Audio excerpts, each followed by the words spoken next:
Hello everyone, this is Mrs. Logus and I will be taking you through converting fractions, decimals, and percents and converting them to one another. And I know this was on the pretest and some of you did decently well on it.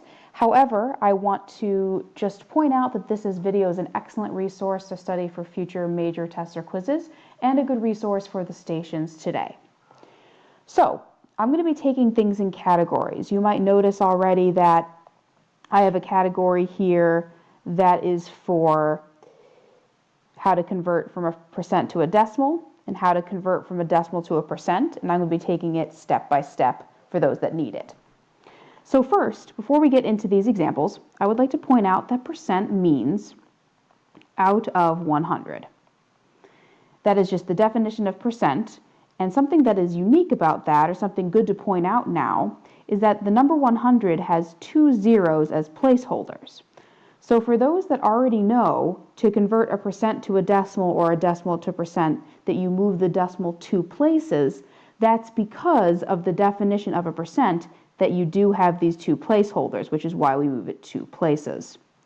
So if I wanted to write a couple notes for myself, how would I convert from a percent to a decimal? Well, in both of these examples, we have the percent symbol already. So if we need to get rid of the percent symbol, my number is going to have to get smaller. So what we're going to end up doing is moving the decimal twice to the left. Because if you think about a number line, going towards the left makes the numbers smaller. So if I looked at these two examples, 23%, 23 as a number, the decimal place is currently behind the 3, so if I move it over twice to the left, the decimal place is going to land in front of the 2, so my answer as a decimal would be 0.23. Some of you might be asking, can I write the answer as just 0.23? Yes, you can, but the reason I wrote it like this is you're less likely to lose the decimal place along the way. The second example, 150%. For 150, the decimal is, again, behind the 0 to start. So if I'm moving it over twice to the left to make it smaller, it's going to land between the 1 and the 5. So 150% as a regular decimal is 1.5. And again, you could write it as 1.50. If I'd like to go the other way and convert from a decimal to a percent, this time we start with the decimal and want to become a larger percent. So I'm going to write a couple things. We want our number to become larger, and so we're going to go the opposite way with our decimal. We want to move the decimal twice to the right. So in this first example here, if we have 0.34, if we move it twice to the right, 1, 2, my decimal lands here after the 4, which means that my answer is 34%. For this example, 0.625, here is my current position. If I want to move it out of 100, 2 decimal places, I move it twice to the right, and it lands at 62.5%. I remember on the pretest, some of you said 63%, but 62.5 is much more accurate.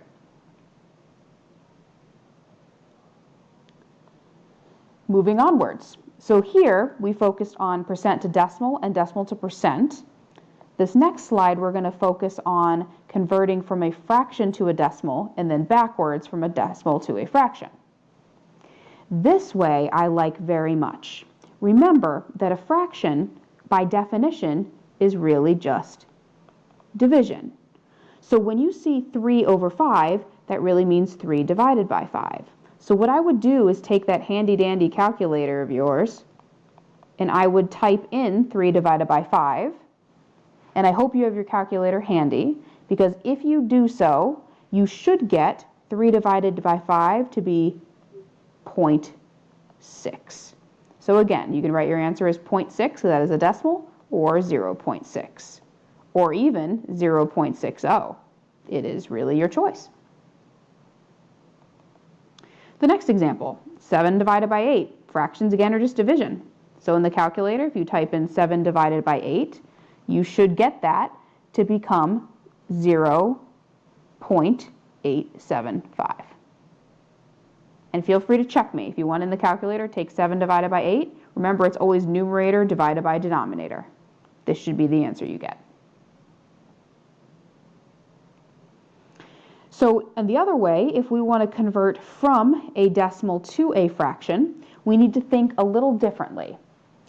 So, I want you to think about how many places are behind the decimal. So, as a little bit of review, if I have 0 point, I have 3 very common place values behind the 0. We have the tenths place here. We have the hundredths place here. And we have the thousandths place 3 decimal places after, to the right. So when I'm looking at converting this into a fraction, I notice that I have 2 placeholder numbers, which makes me think out of 100. So I would say that this would be 45, just plain 45, because that's the number, and over 100, because that's the number of placeholders that we have after the decimal.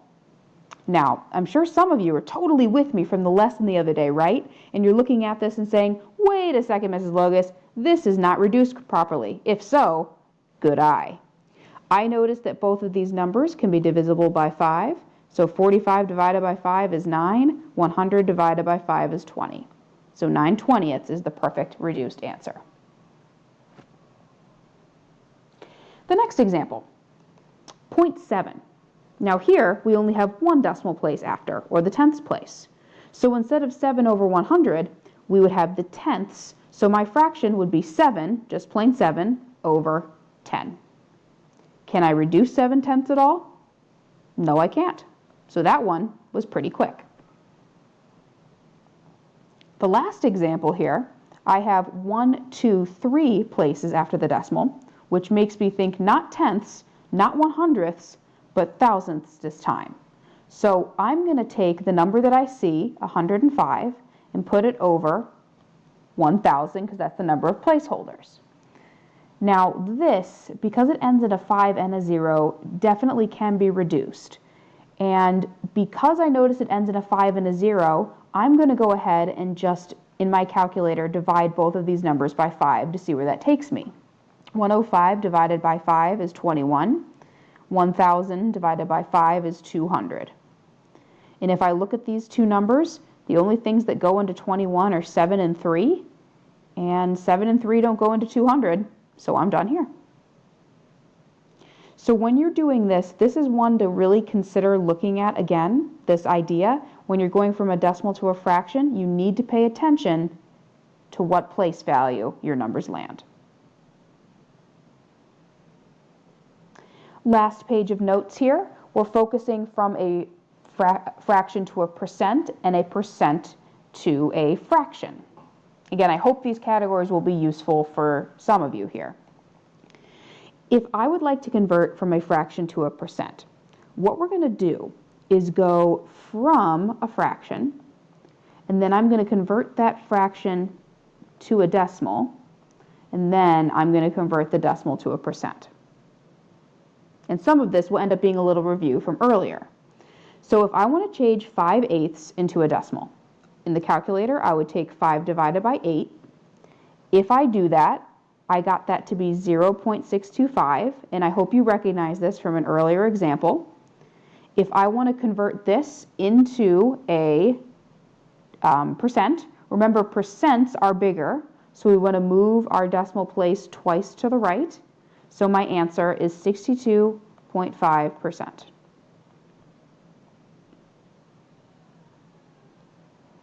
Last but not least, we have how to convert from a percent to a fraction. And so here, remember, whenever you see percent, you should always think about out of 100. So unlike, if you don't mind me scrolling back for a second, unlike these examples where you had to worry about how many places after the decimal to convert to a fraction, the good news is to convert from a percent to a fraction, your denominator is always going to be 100 based on definition. So for both of these, to convert, this would be 40 out of 100, and this would be 125 out of 100. Now both of these, because we have zeros and fives, are probably both, again, divisible by 5. Let's check. I'm going to write a little note that for both of these, I'm going to divide by 5. 40 divided by 5 is 8. 100 divided by 5 is 20. I think I can go a little bit more than this. I can divide both of these by 4. So 8 divided by 4 is 2. 20 divided by 4 is 5. This is an okay process to go by the way, guys. If you don't notice the greatest number yet, you can divide by 5 and then divide by 4 if you don't notice the biggest, greatest common factor initially. 125 over 100, again, let's just divide by 5, see where it takes us. 125 divided by 5 is 25. 100 divided by 5 is 20. Again, I notice that I can take another 5 out, so let's do it. Divide by another 5, we would get 5/4. So feel free to rewatch any part of this video or to scroll backwards if there's any part. On the desks near you, there should be practice worksheets to consider doing for the next few minutes at this station. And part of this will be reviewed in our closing as well. So again, feel free to use this video as much as you'd like. I hope it was helpful to you. Wonderful. Thanks, guys.